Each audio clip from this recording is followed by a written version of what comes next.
ધોરાજીમાં ભાજપનો ગમગમાટ. Doctor માંડવિયાના road શોમાં ધોરાજીની પ્રજાએ ફૂલોનો અને પ્રેમનો વરસાદ વરસાવ્યો હતો. ધોરાજીમાં આજે માંડવિયાના રોડ શો દરમિયાન ધોરાજીમાં મન મૂકીને મનસુખભાઈને આવકાર્યા હતા અને ચારે તરફ ફૂલોનો વરસાદ હતો, ગરબાનો ગુલાલ હતો, લોકોમાં ઉમંગ હતો. લોકો કહેતા હતા સ્થાનિકની શરમ પહેલાં ભરી લીધી, હવે બહુ થયું, અત્યારે તો દેશને જરૂર છે નરેન્દ્ર મોદીની. ધોરાજીમાં ના શેહમાં રહેશે ના શરમમાં, દેશને જરૂર છે મોદીની, ધોરાજી મોદીની સાથ રહેશે. ધોરાજી ભાજપના આગેવાનો ધારાસભ્ય મહેન્દ્રભાઈ પાડલિયા, જિલ્લા ભાજપ પ્રમુખ અલ્પેશ ઢોલરિયા, મહામંત્રી રવિભાઈ, ધોરાજી શહેર ભાજપ પ્રમુખ અને તેમની ટીમ તથા ચૂંટાયેલા સભ્યોએ રોડ શોને ભવ્ય બનાવવા ભારે જહેમત ઉઠાવી હતી.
अभी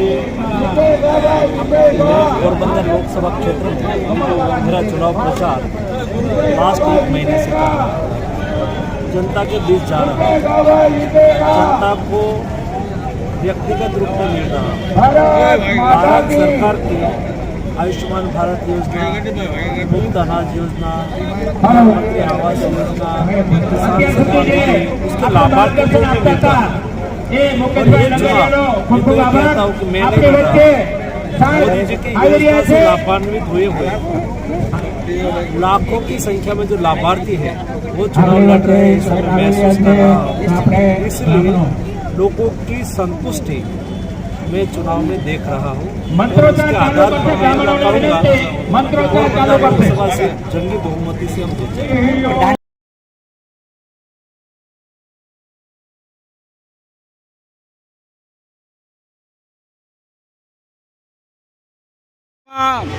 એવું કહેવાય છે કે અહીંના સ્થાનિક ઉમેદવાર કોંગ્રેસમાંથી લડે છે એટલે ભાજપને થોડાક ઓછા મત મળશે. આમાં તમારું શું કહેવું છે? એવો કોઈ પણ જાતનું દ્રશ્ય ધોરાજી શહેરની અંદરમાં જોવા મળતું નથી. કોંગ્રેસના ઉમેદવાર આની પહેલાં પણ જ્યારે ધારાસભા લડતા હતા ત્યારે પણ કહેતા હતા કે હું સ્થાનિક ઉમેદવાર છું. ગામના લોકોએ એની વાતમાં આવીને મત દીધા, પણ 5 વર્ષ ધારાસભ્ય તરીકે આ ધોરાજી શહેરને ગંદકીના નરકમાં ફેરવી અને ધોરાજીની જનતા સાથે એને દગો કર્યો છે. અને આ વખતે પણ હું સ્થાનિક ઉમેદવાર છું તેવા ગીત વગાડે છે. પણ ધોરાજીની જનતા હવે જાગૃત થઈ ગઈ છે અને આપણા વિસ્તારમાં જ્યારે કેબિનેટ મિનિસ્ટર ભારત દેશને મનસુખભાઈ માંડવિયા લડવા આવે છે ત્યારે ધોરાજીની આ ખૂબ સાણી અને સમજુ જનતા એ વિચારે છે કે મનસુખભાઈ માંડવિયા દેશ લેવલે જે કામ કરી રહ્યા છે તેથી ધોરાજીની જાહેર જનતા મનસુખભાઈની સાથે છે. સ્થાનિક કરી અને વાતાવરણ જે બગાડવાની કોશિશ કરે છે તેની આ શહેરમાંથી લીડ પણ નીકળવાની નથી અને તેનો કારમો પરાજય થવાનો છે. મને પણ એવું લાગે છે કે કદાચ કોંગ્રેસના ઉમેદવાર તેની ડિપોઝિટ પણ જો બચાવી લે તો એ મને નવાઈની વાત લાગશે. નરેન્દ્રભાઈ મોદી માટે ધોરાજી શહેર અને ધોરાજી તાલુકાના લોકોની શું માનસિકતા છે? દેશના વડાપ્રધાન નરેન્દ્રભાઈ મોદી પ્રત્યે ધોરાજી શહેર અને તાલુકાની જનતાનો અપાર પ્રેમ અમને જોવા મળેલો છે. છેલ્લા 20 દિવસ થયા અમે આ તાલુકા અને સિટીનો પ્રવાસ કર્યો છે. મોદી સાહેબની જે યોજનાઓ ઘર ઘર સુધી પહોંચી છે ત્યાં તેમનો જય જયકાર બોલે છે અને આની સામે લલિતભાઈ વસોયાએ છેલ્લા 10 વર્ષથી આ નગરપાલિકા પણ એની હતી અને ધારાસભા પણ એની હતી પણ ધોરાજીની જનતાને એને દગો આપ્યો છે. પાણીની સગવડ હોય, સફાઈની સગવડ હોય કે લાઇટની સગવડ હોય, આ તમામ ક્ષેત્રે કોંગ્રેસ અત્યારે બિલકુલ ફેલ થઈ છે અને ખોટા અપપ્રચાર કરી અને ભોળી જનતાને ભોળવવા માગે છે. મને એવું લાગે છે કે આ વખતે નરેન્દ્રભાઈ મોદીનો સમગ્ર દેશમાં જય જયકાર થવાનો છે અને મનસુખભાઈ માંડવિયાની પણ આ સીટ ઉપરથી 5 લાખથી પણ વધારે મતથી જંગી લીડથી વિજય થવાનો છે. એમાં મને પૂરેપૂરો વિશ્વાસ છે.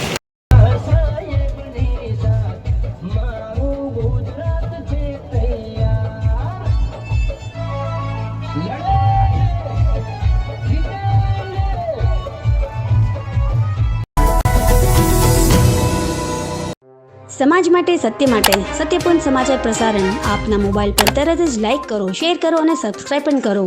અને હા, ઘંટડી વગાડવાનું ન ભૂલશો. આભાર.